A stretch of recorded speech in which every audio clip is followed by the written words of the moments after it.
Hello everyone, good morning. एक बार फिर से आप सभी का क्रेजी जी के ट्रिक के डेली करंट अफेयर की सीरीज में स्वागत है। आज के सेशन में हम डेली करंट अफेयर के हमारे सेशन को आगे बढ़ाते हुए डिस्कस करने वाले हैं 30 मई के सभी करंट अफेयर को। सेशन में एंड तक बने रहिए, एक एक फैक्ट, एक एक क्वेश्चन को आराम से सुनिए। और पीडीएफ कहाँ मिलेगी? क्रेजी जी के ट्रिक एप्लीकेशन को चेकआउट कीजिए, वहां पर आपके लिए फ्री ऑफ कॉस्ट इसकी पीडीएफ अवेलेबल हो जाती है। चेकआउट कीजिएगा एक बार। तब तक हम चलते हैं आज के डेली करंट अफेयर के पहले क्वेश्चन पर। क्वेश्चन देखिए, किस राज्य ने अनिल कुंबले को राज्य वन विभाग और वन्यजीव संरक्षण का ब्रांड एम्बेसडर नियुक्त किया है? तो अनिल कुंबले बहुत ही फेमस इंडियन क्रिकेटर रहे हैं। ये आते हैं भारत के कर्नाटका राज्य से। इसीलिए हाल ही में कर्नाटका राज्य सरकार ने अपने यहां पर राज्य वन विभाग और वन्यजीव संरक्षण का ब्रांड एम्बेसडर बनाया है अनिल कुंबले को। उद्देश्य क्या है? राज्य में स्पेशली जो फॉरेस्ट कंजर्वेशन है उसको बढ़ावा देना, ट्री प्लांटिंग को बढ़ावा देना और वाइल्ड लाइफ प्रोटेक्शन के लिए प्रयास करना, लोगों को जागरूक करना, जो स्टूडेंट्स हैं कॉलेज में, स्कूल्स में, उनको जोड़ना ताकि वाइल्ड लाइफ प्रोटेक्शन के प्रयासों को बढ़ावा दिया जा सके।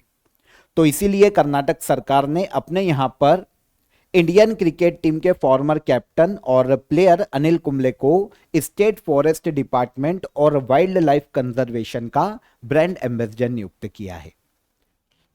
पहले कर्नाटका वाइल्ड लाइफ बोर्ड, जो कि वन्यजीव संरक्षण के लिए काम करने वाला बोर्ड है, इसके उपाध्यक्ष के रूप में भी अनिल कुंबले काम कर चुके हैं और अब रिसेंटली इनको ब्रांड एम्बेसडर के रूप में कर्नाटका सरकार ने अपॉइंट किया है।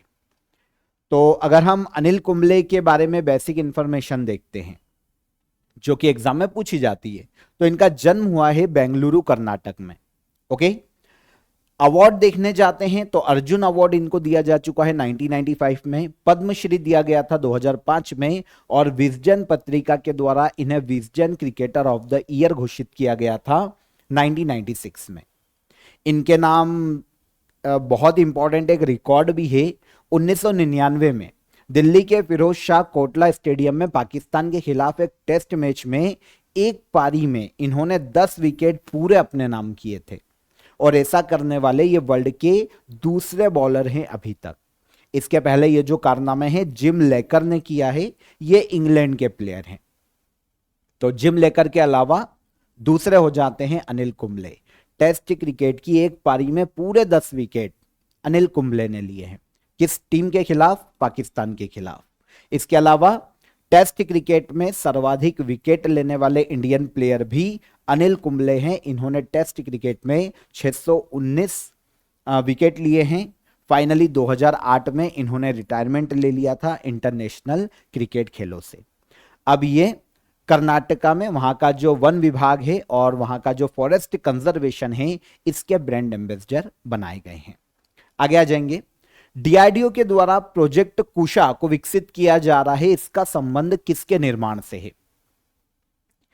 प्रोजेक्ट कुशा की अगर हम यहां पर बात करते हैं तो इसका संबंध है S-400 एयर डिफेंस सिस्टम को विकसित करने से। प्रोजेक्ट कुशा डीआरडीओ के द्वारा इसे विकसित किया जा रहा है। देखिए, अभी तक जो हमने इंडिया और पाकिस्तान के वॉर में जो हमने कंडीशन देखी ना, हमारा सबसे बड़ा प्रोटेक्टर बन के उभरा था S-400 और एक आकाश तीर एयर डिफेंस सिस्टम है हमारे पास, जिसे बीएल ने निर्मित किया डीआरडीओ के सहयोग से। अब इंडिया की इच्छा है, यह हमारी गवर्नमेंट की नीड है कि भाई हम हमारा खुद का स्वदेशी रूप से विकसित एक एयर डिफेंस सिस्टम विकसित करें जो कि S-400 और ऐसे जो इजराइल का आयरन डोम है इसके बराबर ये काम कर सके। पूरी तरीके से स्वदेशी रूप से हम इसको बनाएंगे। अभी तक देखिए, हम S-400 का यूज करते हैं, लंबी दूरी का एयर डिफेंस सिस्टम है हमारा, लेकिन ये हमने कहां से लिया है? रशिया से। अभी जो कंडीशन हम जियोपॉलिटिकल देख रहे हैं, इंडिया को बहुत जरूरत है कि डिफेंस में हम जल्द से जल्द आत्मनिर्भर बने। इसके लिए आपने देखा है फंडिंग, कावेरी इंजन मैंने आपको बताया था। कल मैंने आपको एक और स्कीम बताई थी जिसके तहत 5th जनरेशन के जो एयरक्राफ्ट है उनका निर्माण की प्रोसेस आगे बढ़ाई जा रही है। उसी के तहत डीआरडीओ के द्वारा प्रोजेक्ट कुशा को विकसित किया जा रहा है। किया यह जाएगा कि S-400 का कोई विकल्प भारत खुद निर्मित कर ले इसके लिए डीआरडीओ टेक्नोलॉजी विकसित करेगा और आगे चलकर बीईएल भारत इलेक्ट्रॉनिक्स लिमिटेड के माध्यम से डीआरडीओ और ये बीईएल मिलकर S-400 जैसा एयर डिफेंस सिस्टम विकसित करेंगे। इसे नाम दिया गया है प्रोजेक्ट कुशा। इसका पूरा जो बोल सकते हैं स्ट्रक्चर तैयार होने में या फिर शुरुआत में इसको अभी समय लगेगा, ऑलमोस्ट 1 से 1.5 साल का समय लगेगा। फिर जो विकसित किया जाएगा S-400 उसके ट्रायल्स चलेंगे, लगभग मान सकते हैं हम कि 2 से 3 साल तक ट्रायल चलेंगे और फाइनली 2028-29 तक S-400 जो कि स्वदेशी रूप से निर्मित होगा, ये इंडिया या जो हमारी एयरफोर्स है उनको मिल सकता है। तो डीआरडीओ ये प्रोजेक्ट विकसित कर रहा है। ये प्रणाली भारत की जो मौजूदा आकाश, बराक 8 और S-400 है, इस सिस्टम से जुड़कर एक जॉइंट एयर डिफेंस नेटवर्क का निर्माण करेगी। और इन फ्यूचर बांग्लादेश हो गया, चाइना हो गया और पाकिस्तान हो गया, तो इनसे हमको जब वॉर करना पड़ेगा, तो देखिए अभी हमारे पास जो S-400 है ना, हमने रशिया से लिए। इसके लिए ऑलमोस्ट 41,000 करोड़ रुपए का एक टाइप है रशिया के साथ। 5 S-400 ये हमको देगा, 3 हमको दे चुका है, 2 अभी बाकी हैं, लेकिन इसकी कॉस्ट ज्यादा है।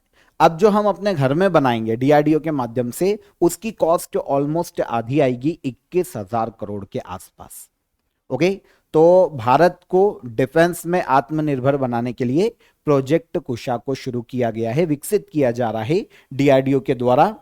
क्या है? तो एक long range surface to air missile system है। ओके,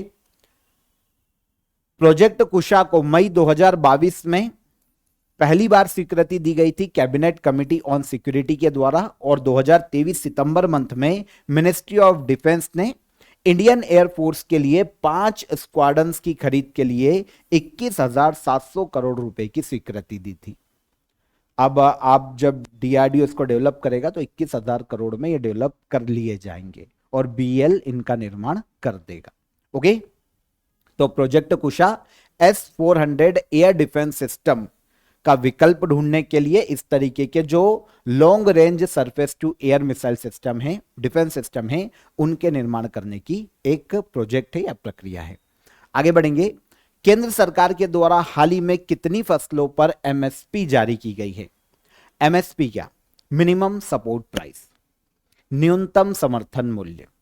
देखिए, जो किसान है, जो फसल उगाते हैं, चाहे वो कोई भी फसल हो, XYZ, सोयाबीन, चावल, गेहूं। अब क्या होता है, देखिए, जो भारत एक कृषि प्रधान देश है, पहली चीज तो ये, और यहां पर जो एग्रीकल्चर है ना, वो पूरा मौसम पे डिपेंड करता है, वेदर पे डिपेंड करता है। अब यहाँ पर वेदर भी बहुत ज्यादा बोल सकते हैं डाइवर्सिफाई देखने को मिलता है, बहुत ज्यादा विविधता देखने को मिलती है। कहीं बाढ़ आ जा रही है, कहीं सूखा पड़ रहा है। तो ऐसे केस में किसान जो भी फसल उगाता है उसको उसकी फसल का सही दाम मिले, यह जरूरी है, ताकि एग्रीकल्चर से उसका मोह भंग ना हो, है ना, सुसाइड ना करना पड़े। इसलिए एमएसपी जारी की जाती है गवर्नमेंट के द्वारा 24 फसलों पर। वैसे 23 पर एमएसपी जारी की जाती है और 1 पर एफआरपी जारी की जाती है गन्ने पर। अभी हम बात करेंगे। एमएसपी जो निकाली जाती है ना, मिनिमम सपोर्ट प्राइस, किसान की जो टोटल लागत है, जो उसकी कॉस्ट आई है, और प्लस उनका जो प्रॉफिट है ना, उन दोनों को ऐड करके एमएसपी को डिसाइड किया जाता है।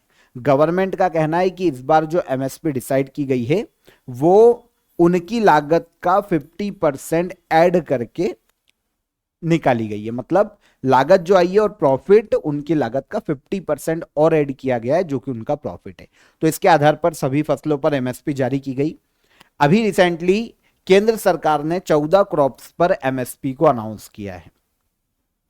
अब जितनी भी क्रॉप्स पर एमएसपी अनाउंस किया गया वो सब पिछले साल से बढ़ाकर एमएसपी रखी गई है। नई एमएसपी से केंद्र सरकार पर 2,07,000 करोड़ रुपए का अतिरिक्त बर्डन आने वाला है। इस फसल सीजन की, तो जो पिछला फसल सीजन है, अगर उससे कंपेयर करें तो 7,000 करोड़ रुपए ज्यादा इस बार एमएसपी दी गई है, क्योंकि सभी फसलों पर एमएसपी बढ़ाई गई है। यहां पर मैंने आपको मेंशन कर दी है पिछले साल की एमएसपी क्या थी। इस साल की एमएसपी क्या है और कितनी वृद्धि की गई है रुपए में, ये मैंने आपको बता दिया है। पॉज करके देख लेना। जो एग्जाम में पूछे जा सकते हैं वो मैं आपको बता देता हूं। चावल पूछा जाता है नॉर्मल वाला, 2300 रुपए पिछले साल एमएसपी थी पर क्विंटल, इस साल कर दी गई है 2369 रुपए, मतलब 69 रुपीज की बढ़ोतरी की गई है। इसके अलावा आपसे सोयाबीन पूछा जा सकता है। 4892 रुपए एमएसपी थी लास्ट ईयर, अब बढ़ाकर 5328 रुपए की गई। कितनी बढ़ाई गई? 436 रुपए पर क्विंटल पर। इसी तरीके से ये सारी एमएसपी है। टोटल 14 फसलें हैं जिन पर अभी एमएसपी को अनाउंस किया गया है। पॉज करके पढ़ लेना एक बार। कुछ समय पहले ही अभी हमने डिस्कस किया था, मई मंथ में ही गन्ने पर एफआरपी को अनाउंस किया गया था, जिसे कहा जाता है फेयर एंड रिमरेटिव प्राइस, गन्ने पर दिया जाता है। 2025-26 के लिए जो गन्ने पर एफआरपी घोषित की गई वो 355 रुपए पर क्विंटल है। लास्ट ईयर ये 340 रुपए पर क्विंटल थी, मतलब 15 रुपए बढ़ाए गए। परसेंटेज में ये हो जाते हैं 4.41%। इसके अलावा कच्चे जूट पर एमएसपी को अनाउंस किया गया था। अगर हम कच्चे जूट पर एमएसपी देखें तो लास्ट ईयर ये जो एमएसपी थी वो 5335 रुपए थी पर क्विंटल, अब ये 5650 रुपए हो गई है, मतलब 315 रुपए पर क्विंटल कच्चे जूट पर एमएसपी को बढ़ाया गया। तो याद रखिएगा 23 फसलों पर एमएसपी दी जाती है और केवल गन्ने पर एफआरपी दी जाती है ना। अच्छा, डिसाइड कौन करता है? तो देती तो केंद्र सरकार है, लेकिन इसकी सिफारिश करता है commission for agriculture cost and prices, कृषि लागत एवं मूल्य आयोग। यह एमएसपी और एफआरपी की सिफारिश करता है सरकार को, और इसकी सिफारिश के आधार पर सरकार डिसीजन लेती है। यह जो संस्था है यह भारत में ministry of agriculture and farmer welfare के तहत 1965 में स्थापित की गई थी। कौन सी? कृषि लागत एवं मूल्य आयोग, जो कि एमएसपी और एफआरपी की सिफारिश करता है केंद्र सरकार को। 23 फसलों पर एमएसपी और एक फसल पर एफआरपी दी जाती है, टोटल 24 फसलें। ठीक है। केंद्रीय मंत्री सुखदेव सिंह ढींडसा का निधन हो गया। ये केंद्र में किस मंत्रालय के मंत्री पद पर रहे हैं? तो हाल ही में देखिए जो यूनियन मिनिस्टर रहे हैं सुखदेव सिंह ढींडसा, अभी भारत के पीएम नरेंद्र मोदी ने इनके निधन पर शोक व्यक्त किया है। इनका निधन हो गया है ढींडसा का। इन्होंने केंद्र में अटल बिहारी वाजपेयी की सरकार में ये खेल, रसायन और उर्वरक मंत्री रहे हैं। तो मिनिस्ट्री ऑफ स्पोर्ट्स, केमिकल और फर्टिलाइजर संभाला है सुखदेव सिंह ढींडसा ने। हाल ही में इनका निधन हो गया। ये भारत के पंजाब राज्य से आते हैं। पंजाब में ये शिरोमणि अकाली दल यूनाइटेड से संबंधित है। अटल बिहारी वाजपेयी की सरकार में 2000 से लेकर 2004 तक इन्होंने मंत्री पद संभाला है। खेल मंत्री या फिर यूनियन मिनिस्टर ऑफ केमिकल और फर्टिलाइजर ये रहे हैं। राज्यसभा के मेंबर रहे हैं 1998 से 2004 तक, और फिर आगे चलकर 2010 से 2022 तक इन्होंने राज्यसभा के सदस्य के रूप में भी पद संभाला, मतलब सदस्य रहे हैं। तो हाल ही में निधन हो गया सुखदेव सिंह ढींडसा का, याद रखिएगा। केंद्रीय मंत्री रहे इसलिए याद रखना। इसके अलावा जो मई मंथ में अदर निधन हुए हैं उन पर नजर डाल लेते हैं। तो एक मैंने आपको बताया था केवी राबिया, इनका निधन हुआ है। समाज सेविका, केरला से आती है। 2022 में इनको पद्मश्री दिया जा चुका है केवी राबिया को। सरोज घोष को का निधन हुआ था, कोलकाता से आते हैं। बहुत ही फेमस साइंटिस्ट और म्यूजियम एक्सपर्ट या म्यूजियम विशेषज्ञ। सरोज घोष को 1989 में पद्मश्री दिया गया था और 2007 में पद्म भूषण से सम्मानित किया गया था। इनका भी मई मंथ में निधन हुआ है। जयंत नार्लिकर, बहुत ही फेमस खगोल भौतिकी वैज्ञानिक, महाराष्ट्र से आते हैं। इनको पद्म भूषण दिया गया था 1965 में और पद्म विभूषण दिया गया 2004 में। इनके अलावा डॉक्टर एम.आर. श्रीनिवासन एक न्यूक्लियर साइंटिस्ट है जो कि कर्नाटका से आते हैं। मई मंथ में इनका निधन हुआ। तीनों पद्म अवार्ड इनको दिए जा चुके हैं। पद्मश्री दिया गया था एम.आर. श्रीनिवासन को 1984 में, पद्म भूषण 1990 में और पद्म विभूषण 2015 में दिया गया। फिर आता है आर.पी. बांबा, एक मैथमेटिशियन, बहुत ही फेमस, जम्मू कश्मीर से आते हैं। 1988 में इनको पद्म भूषण दिया जा चुका है, जिनका हाल ही में निधन हुआ। तो मई मंथ में जो अदर निधन हुए हैं वो ये सारे थे जो मेन थे, तो यहां पर इनको याद रखिएगा। आगे बढ़ने से पहले आप सभी को बता देता हूं कि क्रेजी जीके ट्रिक एप्लीकेशन पर आप सभी के लिए जीएस के जो फाउंडेशन कोर्स है पर्टिकुलर सब्जेक्ट के, वो आपको काफी नॉमिनल प्राइस में अभी अवेलेबल है। काफी स्टूडेंट की क्वेरी आ रही थी कि सर इसको बढ़ाया जाए, है ना, जो ऑफर है। तो अभी के लिए आपको 74 रुपीज में ये सारे इंडिविजुअल कोर्स अवेलेबल है। फाउंडेशन बैच है, जैसे Indian history, polity, geography, Indian और world economics, English, computer, advance maths, arithmetic maths, तो इन सभी का कोर्स अभी आप ज्वाइन कर सकते हैं। पर्टिकुलर आपको ये जो इंडिविजुअल कोर्स है वो 74 रुपीज का पड़ेगा। इसको अदर डे अगर हम कंपेयर करें तो ये आपको ऑलमोस्ट 250 के आसपास पड़ता, जो काफी आपको महंगा होता। तो अभी आप इसे अफोर्डेबल प्राइस में ज्वाइन कर सकते हैं। और कोई भी आपको डाउट आता है तो नीचे हेल्पलाइन नंबर पर कॉल कर लीजिए, व्हाट्सअप कर दीजिए, आपकी हमारी टीम मदद कर देगी। तब तक हम चलते हैं हमारे अगले क्वेश्चन पर। देखें अगला क्वेश्चन, क्लाइंबिंग पर रोक की मांग को लेकर कंचनजंगा पर्वत सुर्खियों में रहा है, यह भारत के किस राज्य में स्थित है? तो पर्वतारोहण या फिर क्लाइंबिंग पर रोक की मांग को लेकर कंचनजंगा माउंटेन सुर्खियों में रहा, यह देखने को मिलता है भारत के सिक्किम राज्य में। कहां पर? सिक्किम में। सिक्किम के सीएम है वर्तमान में प्रेम सिंह तमांग। इन्होंने सेंट्रल गवर्नमेंट से डिमांड की है कि भैया कंचनजंगा माउंटेन पर क्लाइंबिंग पर रोक लगाई जानी चाहिए। क्योंकि देखिए सिक्किम के जो स्थानीय लोग हैं, वहां पर जो समुदाय निवास करते हैं, जो जनजातियां निवास करती है, वो कंचनजंगा की जो चोटी है या माउंटेन है उसको बहुत ही पवित्र मानते हैं। और वो मानते हैं कि उस पर, कंचनजंगा पर, इनके देवता जोंगा देव निवास करते। इसीलिए प्रेम सिंह तमांग ने वहां के जो समुदाय है, जो लोकल कम्युनिटी है, उनकी भावनाओं का ध्यान में रखते हुए सेंट्रल से यह अपील की है कि भैया कंचनजंगा माउंटेन पर चढ़ाई पर या पर्वतारोहण पर रोक लगाई जानी चाहिए। भारत के सिक्किम राज्य में स्थित कंचनजंगा वर्ल्ड की तीसरी ऊंची चोटी है और पूर्वोत्तर भारत की सबसे ऊंची चोटी है। सिक्किम और नेपाल की सीमा पर है, लेकिन भारत के सिक्किम राज्य में देखने को मिलती है हिमालय रेंज पर। इसकी अगर हम ऊंचाई देखें तो 8,586 मीटर इसकी ऊंचाई, किसकी? कंचनजंगा की, है ना। तीसरा सबसे ऊंचा पर्वत, सबसे बड़ा है माउंट एवरेस्ट। सेकंड आता है K2 जो कि लद्दाख में है भारत में, और कंचनजंगा तीसरा हो जाता है। ये तीनों ही हिमालय रेंज की ही सर्वोच्च चोटी है और वर्ल्ड की 3 सर्वोच्च चोटियां, और तीनों ही देखने को मिलती है। इसमें से 2 देखने को मिलती है इंडिया में, और माउंट एवरेस्ट देखने को मिलती है सबसे बड़ी नेपाल में।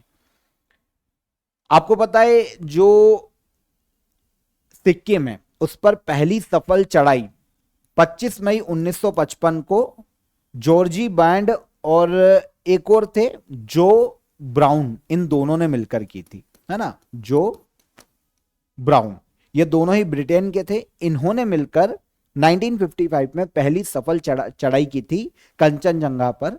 अब ये भी पूरा ऊपर नहीं गए थे, क्योंकि भावनाओं को ध्यान में रखते हुए केवल इन्होंने उसके पास तक गए और फिर वहां पर डिक्लेयर कर दिया कि हमने चढ़ाई कर ली है। और ये भी पूरा ऊपर नहीं चढ़े थे, क्योंकि धार्मिक भावनाएं जुड़ी हुई है। तो अब जो सिक्किम की गवर्नमेंट है वो डिमांड कर रही है कि पूरी तरीके से पर्वतारोहण पर, कंचनजंगा पर रोक लगाई जानी चाहिए।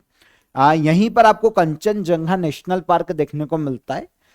सन 2016 में इसे यूनेस्को वर्ल्ड हेरिटेज साइट घोषित किया गया था भारत के सिक्किम राज्य में, कंचनजंगा नेशनल पार्क। यहां पर एक और इंपॉर्टेंट फैक्ट है, कंचनजंगा नेशनल पार्क भारत की पहली मिक्स्ड यूनेस्को हेरिटेज साइट है। मतलब नेचुरल और कल्चरल दोनों श्रेणियों में mixed UNESCO world heritage site का दर्जा पहली बार किसे दिया गया था इंडिया में? कंचनजंगा नेशनल पार्क को। इंटरनेशनल एवरेस्ट डे कब मनाया जाता है? इंटरनेशनल एवरेस्ट डे हर साल मनाया जाता है 29 मई को। कब मनाया जाता है? 29 मई को, माउंट एवरेस्ट के सम्मान में यह दिन मनाया जाता है। अच्छा, इस दिन हुआ क्या था? अगर घटना देखें तो 29 मई को 1953 में पहली बार माउंट एवरेस्ट पर चढ़ाई की थी दो लोगों ने। एक थे एडमंड हिलेरी जो कि न्यूजीलैंड के थे, और एक नेपाल के तेंजिंग नोर्गे शेरपा। इन दोनों ने संयुक्त रूप से 29 मई 1953 में माउंट एवरेस्ट पर सफलतापूर्वक चढ़ाई की थी। अब ठीक है, ये एक रिकॉर्ड है क्योंकि पहली बार ये दोनों चढ़े थे, एक न्यूजीलैंड के हैं और एक नेपाल के हैं। आगे चलकर 2008 में एडमंड हिलेरी का निधन हुआ था। तब नेपाल गवर्नमेंट ने एडमंड हिलेरी के सम्मान में 2008 में घोषणा की थी इंटरनेशनल एवरेस्ट डे की, और घोषणा की कि इसे 29 मई को मनाया जाएगा, क्योंकि 29 मई को ही 1953 में इन दोनों ने पहली बार माउंट एवरेस्ट को सफलतापूर्वक फतह किया था। तो डेट का कारण पता चल गया कि इंटरनेशनल एवरेस्ट डे क्यों मनाते हैं, 29 मई का दिन क्यों चुना गया, है ना, माउंट एवरेस्ट के सम्मान में। इसके अलावा माउंट एवरेस्ट को क्लीन रखने के लिए जो पहल है नेपाल की, उसके प्रति लोगों को जागरूक करने के लिए इंटरनेशनल एवरेस्ट डे मनाया जाता है। और जो पर्वतारोही है उनको भी सम्मान दिया जाता है। भारत की first women mountaineer Bachendri Pal, इन्होंने 1984 में माउंट एवरेस्ट की चोटी है, या माउंट एवरेस्ट का जो सबसे ऊंचा पीक है, इस पर चढ़ाई करने में सफलता हासिल की थी। तो अगर क्वेश्चन हमको ऐसा पूछा जाता है कि माउंट एवरेस्ट पर चढ़ने वाली पहली भारतीय महिला माउंटेनर या पर्वतारोही कौन, तो यह हो जाती है बछेंद्री पाल, बछेंद्री पाल। ठीक है। इसके अलावा अभी रिसेंटली मई 2025 में माउंट एवरेस्ट पर सबसे ज्यादा बार चढ़ाई करने का जो रिकॉर्ड है वो कामी रीता शेरपा ने बनाया है। अभी रिसेंटली मई 2025 में इन्होंने 31वीं बार माउंट एवरेस्ट को सफलतापूर्वक फतह किया है। पिछला रिकॉर्ड भी इन्हीं के नाम था 2023 में, तब 30 बार इन्होंने माउंट एवरेस्ट पर चढ़ाई की थी, और अब 31वीं बार इन्होंने माउंट एवरेस्ट पर चढ़ाई की है। नेपाल के 55 साल के पर्वतारोही है कामी रीता शेरपा। आगे बढ़े। ज्वालामुखी उद्गार के कारण सुर्खियों में रहा किलाउआ वोल्केनो किस देश में स्थित है? तो ज्वालामुखी उद्गार के कारण सुर्खियों में रहा किलाउआ वोल्केनो हमको देखने को मिलता है यूएसए के हवाई द्वीप पर। वैसे लास्ट ईयर दिसंबर 2024 में भी इसमें बहुत भयानक उद्गार हुआ था, और अब एक बार फिर से अमेरिका के हवाई द्वीप पर, अगर हम द्वीप देखें तो ये यूएसए है, और यहां पर आपको यूएसए का एक द्वीप देखने को मिलेगा, यह है हवाई द्वीप। तो यहां पर किलाउआ ज्वालामुखी में विस्फोट हुआ है, जिसके कारण इसके आसपास के ऑलमोस्ट 5 से 7 किलोमीटर के एरिया को अभी खाली करवाया गया है। यूएसए के हवाई में स्थित है। दिसंबर 2024 में भी उद्गार हुआ था। जो हवाई द्वीप पर एक आइलैंड देखने को मिलता है, साउथ ईस्टर्न आइलैंड हवाई द्वीप पर, और यहीं पर हमको हवाई वोल्केनो नेशनल पार्क भी देखने को मिलता है। इसी नेशनल पार्क में किलाउआ वोल्केनो स्थित है। वर्ल्ड के सबसे सक्रिय ज्वालामुखी में गिना जाता है। अभी जो उद्गार हुआ था ना, 100 फीट ऊपर तक इसका लावा उछलता हुआ दिखाई दिया था। तो यूएसए के हवाई द्वीप पर माउंट किलाउआ वोल्केनो देखने को मिलता है। इसके अलावा एक और वोल्केनो मैंने आपको कुछ सेशंस के पहले बताया था, अगर आपको याद हो तो, एक कैनलोन वोल्केनो भी बहुत सुर्खियों में है। इससे भी क्वेश्चन बार बार पूछा जाता है एग्जाम में। यह फिलीपींस का वोल्केनो है, फिलीपींस का नेग्रोस एक आइलैंड है, इस पर यह वोल्केनो स्थित है। क्या नाम है इसका? कैनलोन वोल्केनो। तो दोनों में कंफ्यूज मत होना। अगर कैनलोन पूछे तो फिलीपींस, किलाउआ पूछे तो हवाई द्वीप यूएसए, देश पूछेंगे यूएसए। ठीक है। इसमें भी अभी विस्फोट हुआ था मई में ही, तो 87,000 लोगों को सुरक्षित स्थान पर भेजा गया था। इसके अलावा वर्ल्ड के जो अदर एक्टिव वोल्केनो की बात करें, बहुत ही फेमस है। इटली का माउंट विसुवियस, इटली में ही माउंट एटना देखने को मिलता है। जापान में माउंट फूजी देखने को मिलता है। यूएसए में माउंट सेंट हेलेंस वोल्केनो देखने को मिलता है, और इंडोनेशिया में क्राकाटोआ वोल्केनो बहुत ही फेमस है। सक्रिय ज्वालामुखी है सारे। हाल ही में भारतीय नौसेना की 2 महिला अधिकारियों के द्वारा किस जहाज के माध्यम से विश्व की परिक्रमा पूर्ण की गई? तो भारतीय जो इंडियन नेवी है, उनकी 2 महिला ऑफिसर्स ने वर्ल्ड की परिक्रमा को पूरा किया है समुद्री मार्ग से, और किसके माध्यम से? तो आईएनएस तारिणी के माध्यम से। ये जो मिशन है आईएनएस तारिणी, पहले तो ये समझो कि आईएनएस तारिणी क्या है। आईएनएस तारिणी की बात करें तो ये भारत का या इंडियन नेवी का एक शेलिंग शिप है। अगर हम शेलिंग शिप की बात करते हैं तो पाल के माध्यम से चलता है ना, जैसे आप त्रिपाल वगैरह देखते हैं ना, तो ये जो शिप है इस पर त्रिपाल लगे होते हैं, हवा के माध्यम से दिशा तय होती है और ये रन करता है। जो फ्यूल है उसके माध्यम से, इंजन के माध्यम से भी चलाया जाता है, लेकिन अगर हम आईएनएस तारिणी की बात कर रहे हैं तो, या फिर शेलिंग शिप की बात करें तो इसकी विशेषता यही होती है कि पाल के माध्यम से, हवा की गति के माध्यम से ये चलता है। तो आईएनएस तारिणी के माध्यम से या इस पर सवार होकर इंडियन नेवी की लेफ्टिनेंट कमांडर रूपा ए और लेफ्टिनेंट कमांडर दिलना के, इन दोनों ने वर्ल्ड का चक्कर पूरा किया है। एक मिशन लॉन्च किया गया था इसके लिए, नाविका सागर परिक्रमा 2 मिशन, क्योंकि पहले भी एक बार जब पहली बार मिशन शुरू किया गया था 2017-18 में, तब भी हमारी इंडियन नेवी की महिलाओं ने एक बार वर्ल्ड का चक्कर लगाया था, और अब ये दूसरी बार है नाविका सागर परिक्रमा 2nd मिशन। इसके तहत आईएनएस तारिणी है ना, शेलिंग शिप आईएनएस तारिणी के माध्यम से दोनों नेवी के ऑफिसर्स ने, महिला ऑफिसर्स ने वर्ल्ड की परिक्रमा पूरी की। देखिए, अभियान 2 अक्टूबर 2024 को लास्ट ईयर शुरू हुआ था और अभी 29 मई 2025 को यह मोरमुगांव पोर्ट गोवा पर आकर खत्म हुआ है। 4 कॉन्टिनेंट से होकर गुजरे हैं, 3 ओशियन को इन्होंने पार किया है और लगभग 23,000 नॉटिकल मील की दूरी को पार किया। मिशन का उद्देश्य क्या है? पहली चीज तो नारी शक्ति को बढ़ावा देना है ना, नारी शक्ति को प्रदर्शित करना, इंडिया का जो मरीन कौशल है, जो समुद्री कौशल है और आत्मनिर्भर भारत है ना, इनको प्रमोट करना, ग्लोबल मैरीटाइम डिप्लोमेसी को इंडिया की जो है उसको मजबूत करना, इस अभियान को लॉन्च किए जाने का मुख्य उद्देश्य है। तो आईएनएस तारिणी का यूज किया गया नाविका सागर परिक्रमा 2nd मिशन के तहत। 2 नेवी की महिला ऑफिसर्स ने पूरे वर्ल्ड की परिक्रमा की है। तो समझ में आ गया आपको सेलिंग शिप क्या होता है, पाल के माध्यम से यह चलता है। कौन सी कंपनी 2025 में भारत की चौथी यूनिकॉर्न कंपनी बनी है? भारत की हाल ही में चौथी यूनिकॉर्न कंपनी बनी है ड्रॉल्स पेट फूड, है ना, जानवरों के फूड के लिए यह कंपनी जानी जाती है, ड्रॉल्स। तो यूनिकॉर्न कंपनी बनी है भारत की चौथी 2025 में। 2025 में इसके पहले अभी क्या हुआ कि नेस्ले ने कुछ शेयर्स खरीदे हैं इस कंपनी के, जिसके कारण इसकी मार्केट वैल्यू बढ़ गई है ना, ड्रॉल्स पेट फूड की, और ये वर्ल्ड की इंडिया की 2025 में चौथी यूनिकॉर्न कंपनी बनी। सबसे पहले जनवरी में डीप टेक स्टार्टअप नेट्राडिन पहली यूनिकॉर्न कंपनी बनी थी इस साल।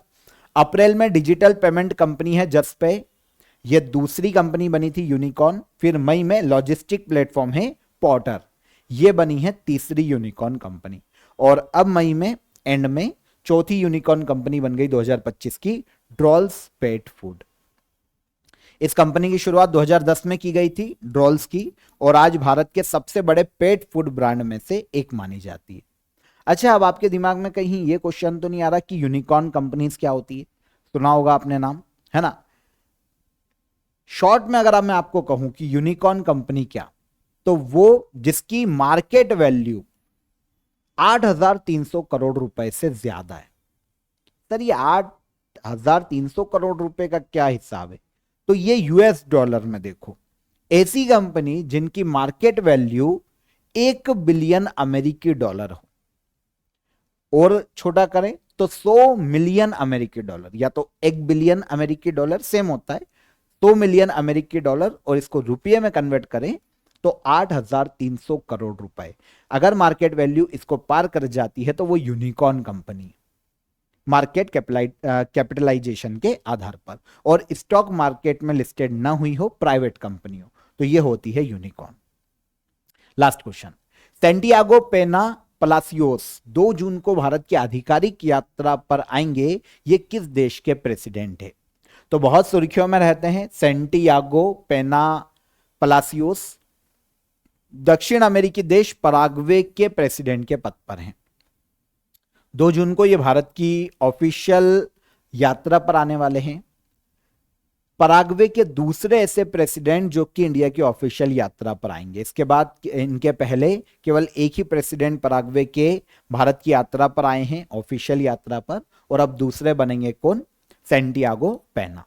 ठीक है, अगर हम यहां पर भारत के प्रेसिडेंट से मिलेंगे, भारत के पीएम से मिलेंगे, और इसके अलावा द्विपक्षीय संबंधों को कैसे बढ़ाया जा सकता है, दोनों देशों के मध्य में ट्रेड को कैसे बढ़ाया जा सकता है, और इंटरनेशनल मुद्दों पर पराग्वे के प्रेसिडेंट और भारत के पीएम के मध्य में चर्चा की जाने वाली है। पराग्वे की अगर हम लोकेशन देखें तो दक्षिण अमेरिकी देश है। 3 देशों से ये अपनी बाउंड्री को शेयर करता है। ब्राजील, इधर से आते हैं तो बोलीविया, और दक्षिण से आते हैं तो अर्जेंटीना। 3 देश टच होते हैं पराग्वे से। इसकी कैपिटल देखें, असुंसियोन कैपिटल है पराग्वे की, और प्रेसिडेंट कौन? सैंटियागो पेना। ठीक है, तो यहां पर 30 मई के हमारे सभी करंट अफेयर हो जाते हैं। अब हम चलेंगे लास्ट डे के करंट अफेयर के रिवीजन पर। देखिए, केंद्र सरकार द्वारा एएमसीए प्रोग्राम को मंजूरी दी गई। ये इसका पूर्ण रूप क्या है एएमसीए का? तो एडवांस्ड मीडियम कॉम्बैक्ट एयरक्राफ्ट, है ना। 5th जनरेशन के एयरक्राफ्ट बनाए जाने वाले हैं इंडिया में। वर्ल्ड हंगर डे हर साल कब मनाया जाता है? वर्ल्ड हंगर डे हर साल मनाया जाता है 28 मई को।